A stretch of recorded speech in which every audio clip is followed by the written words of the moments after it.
All right. Hey, what's up, guys?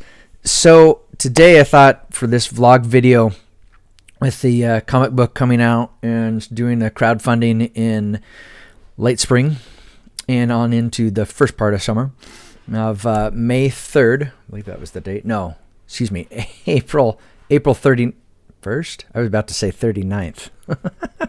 There's an extra 8 days in there somehow. Yeah. So I thought we'd talk about expense sheets. And with an expense sheet, and I know it's like one of those subjects that like incredibly boring. And believe me, as an artist, as someone that's just wants to be creative, that is it's like I'm gonna fall asleep, nails on chalkboard sort of a subject. But it's really important that if you're thinking about developing your comic book and wanting to do sort of a crowdfund sort of thing, doing an expense sheet is incredibly important. Maybe one of the most important things that you can do within the process of developing your comic book, even maybe more important than developing your characters or developing your story, because without your expense sheet, without having a foundation of your expense sheet in place, you're more than likely, what will happen is that you could completely miss your budget, be way over budget on your expenses, things that you just didn't anticipate, and then you'll completely miss, the profit margin that could exist. Now, this is also coming from the standpoint that as creatives, yes, we do have the right to be able to say, yeah, I think I should be able to get paid for this.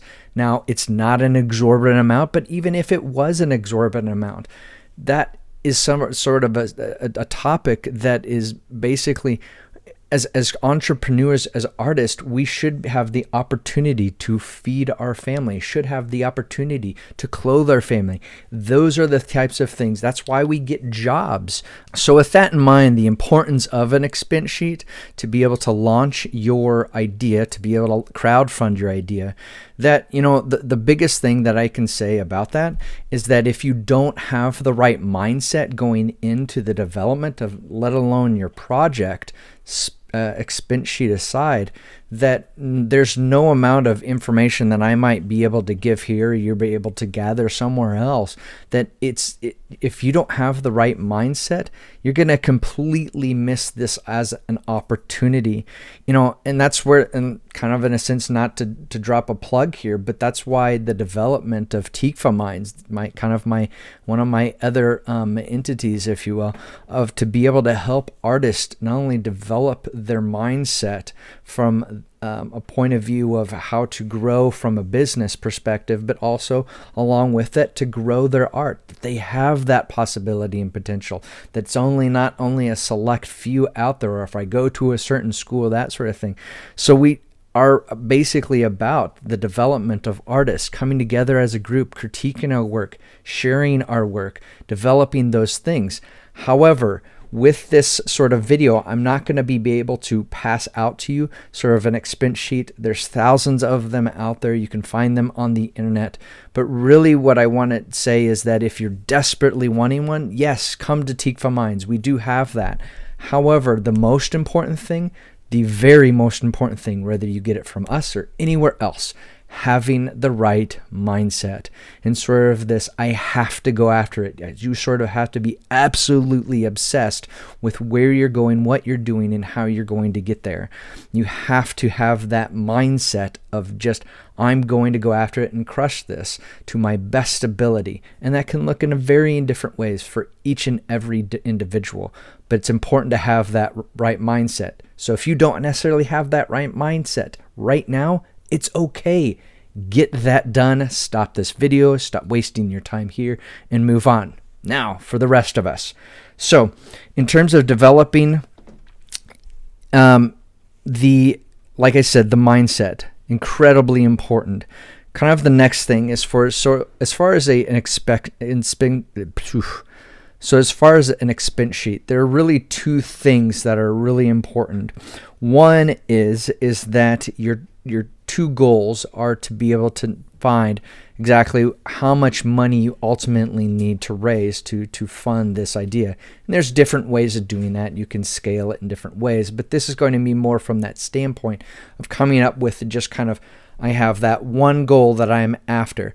Now, something like Indiegogo, for example, you can have sort of a flex funding, if you will, where a flex funding is basically where I say, I need this amount, but if I don't make this amount, whatever money is raised, I'm still able to go ahead and still fund my idea and progress the idea. That's one strategy. And that's kind of a strategy where you then take your expense sheet and scale it into one form or degree or another. However, if you also wanting to do, or a different strategy rather, would be able to develop the idea of this is the amount I'm going to get. If I don't reach that amount through my crowdfund, then the whole thing is I don't get the funding. So there's two different strategies. Regardless, the expense sheet will really help towards solidifying that amount and what that magical number is to be able to fund the different aspects of what you want to do with whatever sort of product that you're developing.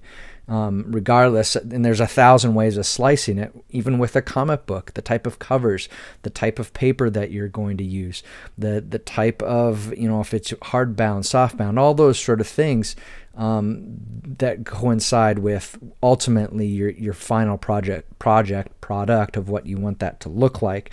The second thing that's important is that not only the amount, it will help you to get kind of an idea of how many patrons roughly that you're going to need to be able to reach your goal, which again will help out with marketing and the gathering of emails and etc. So with those two things in mind, what I would say is, when you're developing your expense sheet, you're thinking about sort of a list of itemized items that you need to add to that expense sheet. So for example, printing.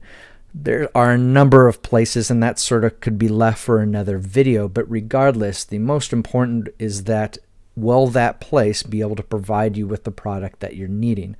Now that may be sort of pointing out the obvious, but it's important to realize that with that comes not only the printing, they have to also be able to ship it to you.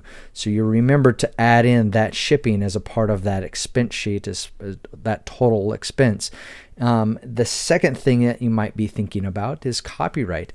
To get a copyright, again, there's some sort of fee with that, somewhere in the expense of $200, depending on where you go and get that and who you get that from. But that would be another thing that you would want to put on your expense sheet. Another is packaging. Some people are, just kind of the overall presentation. For me, I think that's a really cool thing to not only present how they open up their box, and that can be as elaborate or as simple as you want it to be.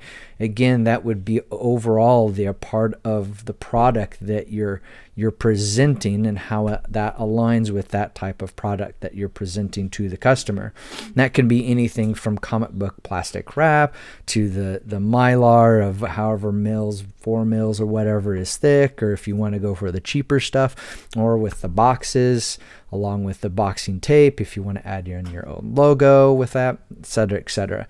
So those would be just all sort of packaging options. Along with that, you would also have shipping costs. Where would you be shipping that out from? If you're going to be shipping it out from FedEx or UPS or so on and so forth, or United States Postal Service, there's going to be different expenses with each one of those. What do those look like?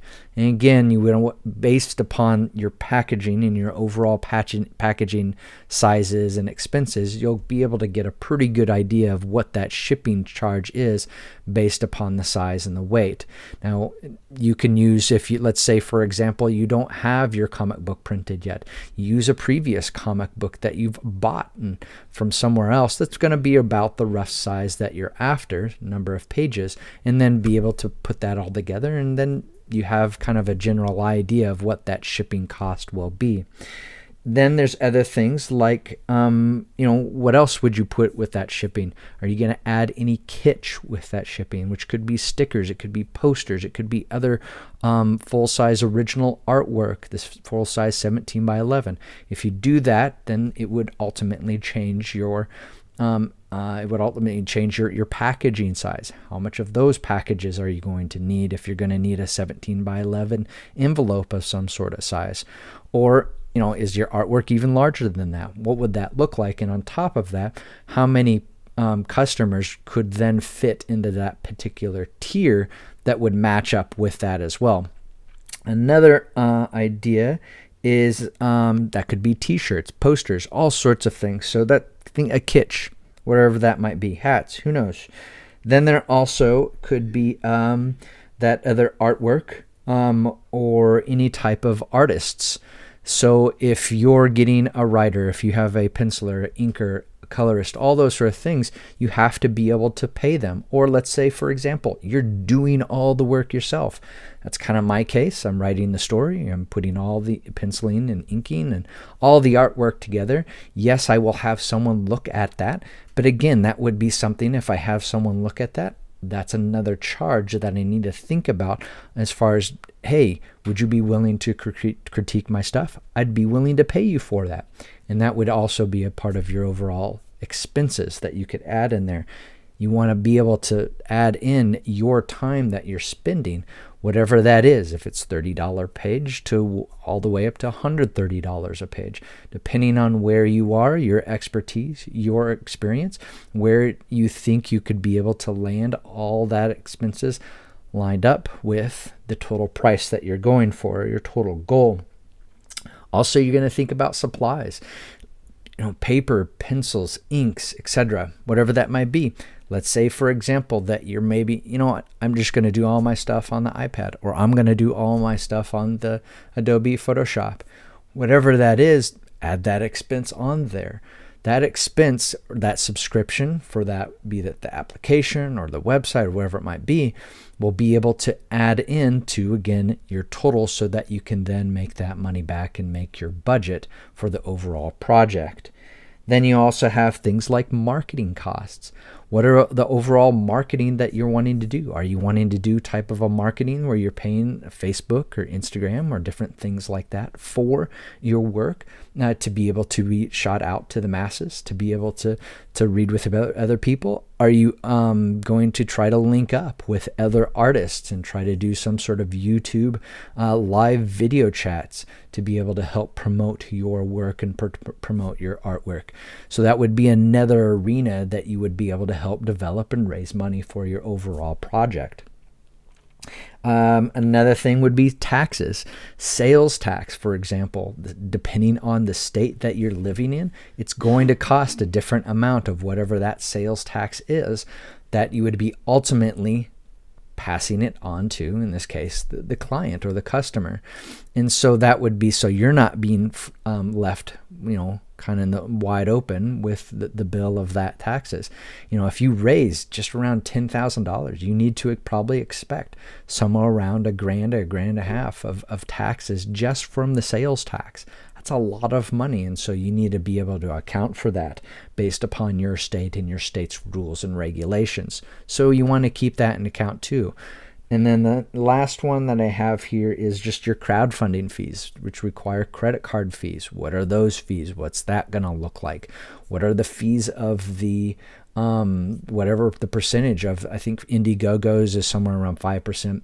Correct me if I'm wrong. But really the key here, and these are just a list of examples, the expenses could be any number of things for each individual project and can look entirely different of what those expenses are.